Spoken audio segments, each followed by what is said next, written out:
Ang aming talaba ay nabili sa pinakamalapit na palengke bago ito isama sa Recirculating Aquaculture System or RAS. Ito ang aming ginagawang paghahanda. Isa, ito ay nililinis gamit ang RO water filter para mawala ang putik. Dalawa, binababad sa brackish water na may disinfectant solution ng 30 minuto.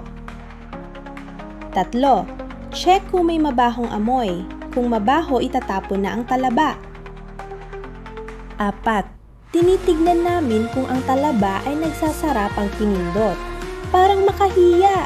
Pag hindi nagsara, maaring patay na ang talaba, ito ay itatapon. Pagkatapos nito, pwede na isama sa aquaculture system. Ayan, magkasama na ang talaba at hipon. Ang alimango naman ay nakahiwalay na crab box, pero magkakasama silang lahat sa isang system.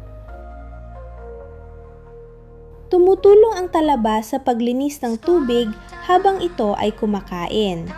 Ang tawag ay Multi-Trophic Aquaculture, IMTA system.